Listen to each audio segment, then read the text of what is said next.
servant leadership, being an example in faith, in action. Thank you. And with that, please join me in welcoming Donnie Smith to the stage.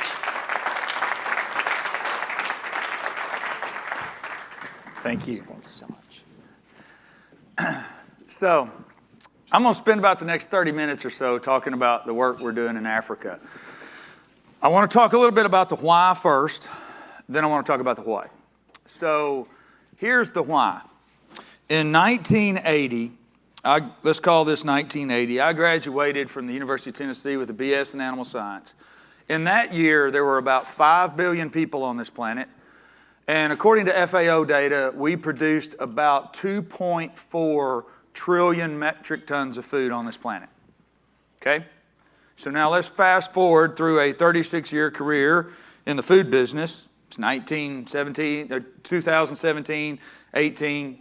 Today, there's about 7 billion people on this planet, and we produce about 4.5-ish trillion metric tons of food.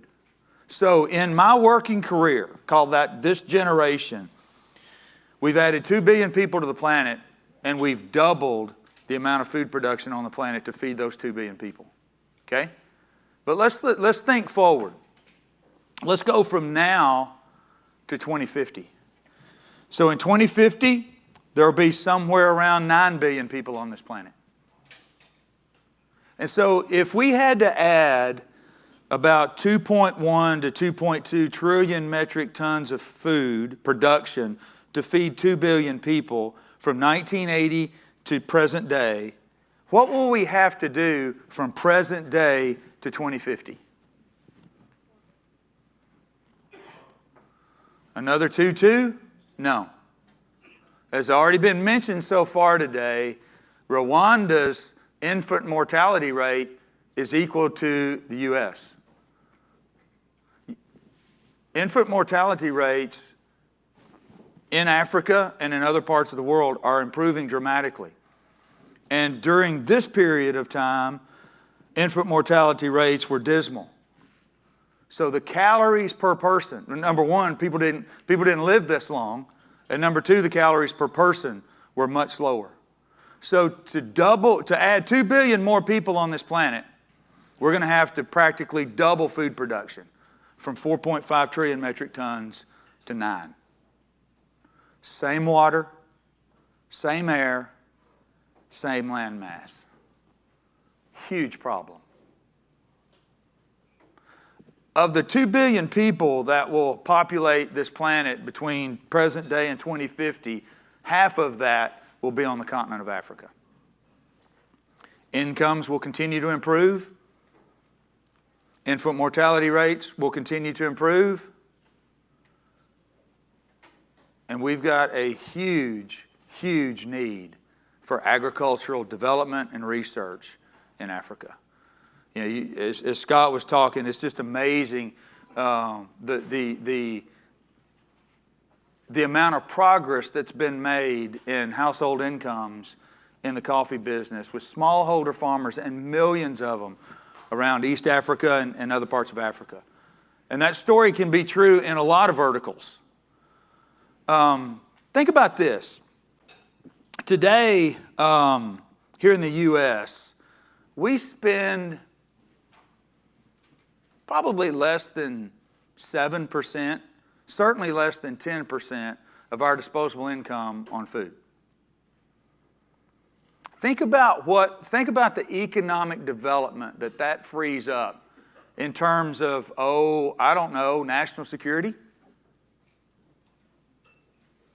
But now, let's get to Africa, where it is not at all uncommon for many African countries to have an average population spending 40, maybe 50% of their income on food.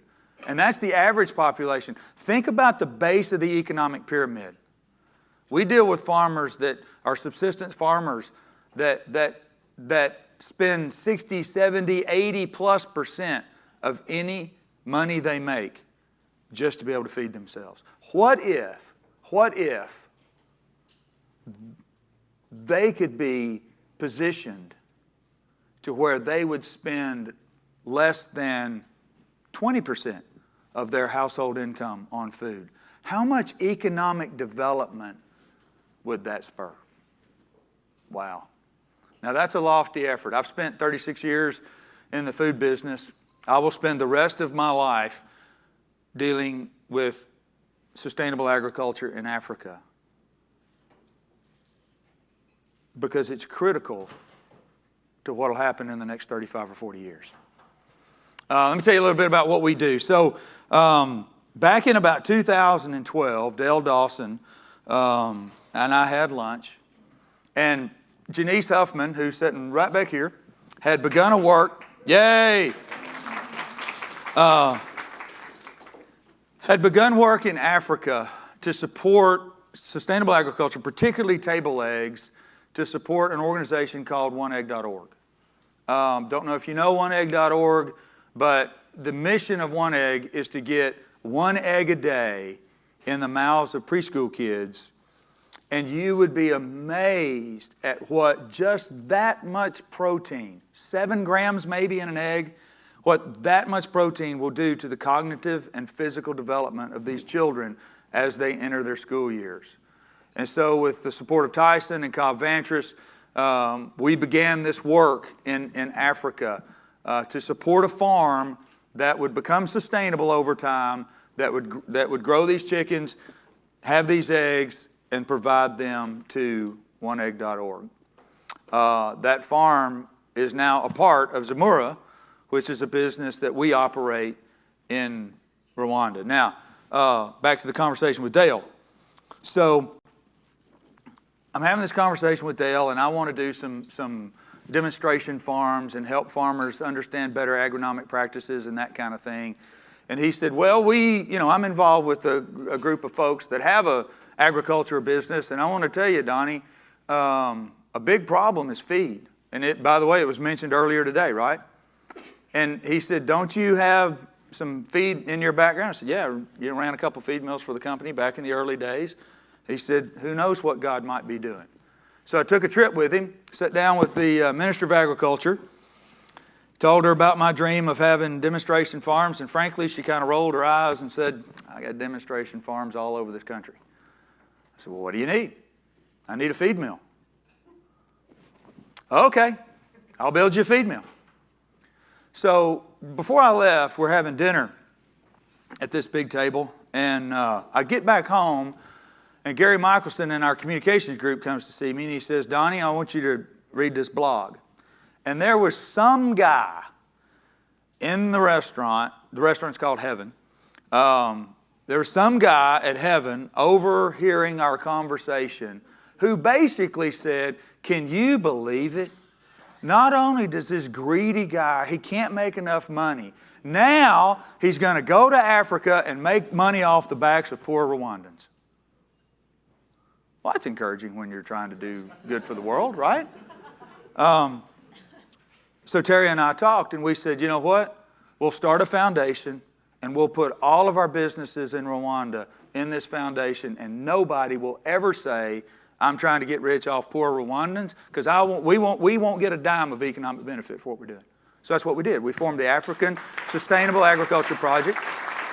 And you know, at the time I was the CEO of Tyson, and I really didn't want people thinking that, you know, number one, I'm spreading the wings of Tyson's into Rwanda. Oh, I just want to help people. And the Rwandans, they, you know, like many other African countries, great people, good resources, need opportunity. So we formed African Sustainable Agriculture Project, ASAP Foundation, and off we went. In 2014, I think it was about October, we opened the first commercial feed mill in the nation of Rwanda. Now, to get a picture, Rwanda is about the size of Northwest Arkansas with about 12 million people. Now, those of us who kind of grew up in the country and know what it's like to go to the co-op and buy a bag of feed, imagine no co-op, no commercial feed. And you know, it's interesting. God puts this great potential into the genetics of these animals. But, you know, it's sort of like, you know, a Formula One race car. If you're you're pouring kerosene in, it's not going to run very well, right? And so you need well-mixed, well-formulated feed in order for that animal in which God puts all this genetic potential to be able to fulfill its potential and to do what God created it to do. And so as we looked at the poultry value chain, the first limiting factor in the process was feed mill. So we, solved that problem. Now Rwanda has plenty of feeding capacity. So not long after that, we absorbed what was then called Ikararo Farms. Now it's Zabura Farms. So we have an egg farm. But we always had this idea that, we could help reach a lot of farmers at the very base of the pyramid with broiler chickens, the chickens that we eat. So with the help of USAID, and by the way, Americans, thank you very much for your help. So with the help of USAID, we began a project, Tuore Nkoko Twanguke, which in Rwanda, that means let's raise chickens for profit. So we started this project, and here, and as simple as it is, on about the area of this stage, we will go on to a smallholder farm. And by the way, a lot of the smallholder farmers that we work with, this is about the size of the yard that they have to work with. Very, very small plot of land. So you need to concentrate the agriculture on that land, right? So with a very small plot, we put about 100 chickens in this area, and we grow them about 6 weeks. Now what we do is we supply the capital to build the coop to keep them safe, right? And we provide them the equipment they need to feed a lot of their chickens. And in about 6 weeks, we've got a broiler ready for market. We help them market their broilers. And they get about 3 years to pay the coop back. And then we help them with microfinance so that they can take care of the reoccurring costs, the charcoal to heat the chickens, the feed, the chicks themselves, that sort of thing. And so how are we doing? We have about 120 growers in the program now. We bring them into a demonstration farm where basically we have 10 of these coops in a U shape, and we can walk them through, here's what it needs to look like the day before you get chickens. And then here's what a coop full of day-old chicks looks like. And here's what a coop of chickens that are 1 week old, 2 week old, 3, 4, 5, 6, clean out, get ready again. Right? And so in about 3 or 4 days, we can bring growers in and teach them everything they need to know about how to be successful. Now, to get a picture of some of the growers that we're working with, the average grower in the rural areas in Rwanda, the average person in rural Rwanda, the household size is about 5.2. The average household income, $27 a month. You stop by the convenience store and get a Coke on the way into the conference this morning? You spent about $1.50 doing that, right? That's a day and a half, maybe almost 2 days worth of income for the growers that we work with. But with a little help on the capital side, a lot of help on understanding how to create a new business, we've been able to see growers like Frazine. I go up to Frazine's coop. She's so proud of it. And by the way, I look in and it's perfect. It looks just like the training coops that we see at our demonstration farm. She does a great job. 2 of her children, real small children, are there with her. When she goes into the coop, she does the biosecurity measures just like we teach her to. Everything's perfect. So I talked to Frazine. Frazine, household income, about 40,000 Rwanda francs, which is a little better than the average that I mentioned before, but not by much. Maybe $1, $1.10, $1.15 a day. So I asked Frazine, I said, how'd you do on your last grow out? Well, in 6 weeks, and we have 2 weeks to clean out, in that 8-week period, she made 84,000 Rwandan francs, which is double her household income. So I said, Frazine, what'd you do with the money? Well, first thing she did, like Scott said, she upgraded her diet. They did eat 1 chicken, but she said her children didn't like chicken. I just don't understand that. but she bought beans, which is an important protein source for her young children. The second thing she did, she went and bought a cow, and from the government you can get, there's a subsidy to buy a pregnant cow. So she brought a pregnant cow and she took it to her sister's house, and her sister is gonna feed the cow until it calves. And for that, the compensation for doing that will be the calf. So her sister will get the calf, she'll bring the cow back home and have a second source of nutrients for her family, fresh milk.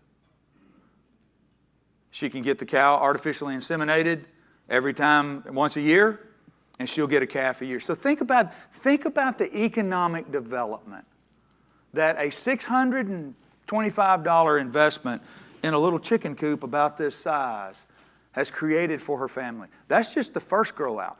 The second grow out, she was going to do some improvements on her home. She had some much needed things that need to be happening. The next, she was going to create another business. Think about that.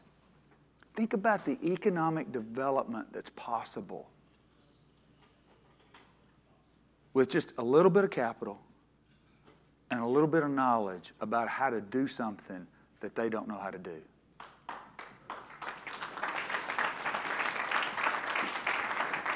I was in a conversation not long ago with a group, consulting group out of Europe, who's actually working in Rwanda to kind of accelerate economic development.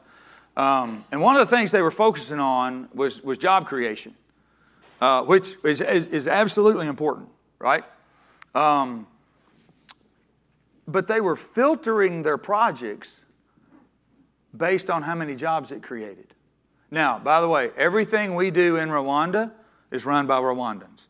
You'll hear about, Dale talk about the Bridge to Rwanda later. I have 2 Rwandans that were educated here in the U.S., Matthew and Rita, that are at home running what we do in Rwanda. Any other businesses, and I'll tell you about a couple here in a second, that we're about to start, those businesses will be run. Now, all of this is held inside of a 501c3, but these are all registered businesses in Rwanda, and we treat them as such. I just don't want to get any economic benefit from what we're doing in ASAP. So anyway, I was in this conversation. I said, whoa, wait a minute. I want to create more jobs. But if we could create a business that didn't necessarily create a bunch of jobs, but that would open up another process limiting factor for economic development, wouldn't that be just as beneficial to the country? Well, tell me more. Well, in animal agriculture, 65% of the cost of producing that chicken is your feed. The overwhelming majority of that is corn and soybeans. Now, in Rwanda, you can get 2 crops a year. But in Rwanda, they are plagued with the problem of importing very poor quality seeds, and they always get their seeds to their farmers late. So you can't plant on time, and in agriculture, you got to do stuff on time. But they can't do that on time. And when they do, they have horrible germination rates. And so a key to being able to help farmers be able to produce enough corn and soybeans to be able to help the animal agriculture, eggs, maybe even swine, dairy, chickens, you name it, to be able to thrive and provide affordable food. Remember that key statistic about how much of their money is spent on food versus how much of your money is spent on food. That could be poured into economic development if we can solve this affordable food problem. But yet, we want lower feed grain prices, but we don't want the farmer to be hurt. We don't want the corn farmer, soybean farmer to be hurt to help the animal farmer. We want everybody to win. Well, how do you do that? Great quality seeds that will actually germinate, that get to the farmer on time, coupled with some training and agronomic practices, just like we've proven we can do in poultry, so that they will get much, much higher yields, and they will be then able to sell corn at a cheaper price and make more money and make the whole supply chain more sustainable. That's what we're working on. Another problem, another limiting factor, chick quality, working on a hatchery. Again, all these businesses will be run by Rwandans in Rwanda. All they need is some capital investment. One last thing before I stop, because I really want you to hear Dale's story, because Dale's story of capacity building is critical to helping the continent of Africa succeed and to be very successful 50 years from now, or 36 years from now. But I'm also commercially involved because, again, I have this passion for affordable food in Africa. So after I left Tyson, I'm now invested in a day-old chicken feed business with operations in Tanzania, Botswana, Mozambique. We sell day-old chicks all over Africa. And again, I'm going to spend the rest of my life involved in affordable food on this continent because this continent needs it. I'm called to do it. And the resources are there if they just get a little help with a little know-how, a little technical expertise, and a little bit of capital. And that's a great, great investment. Thank you.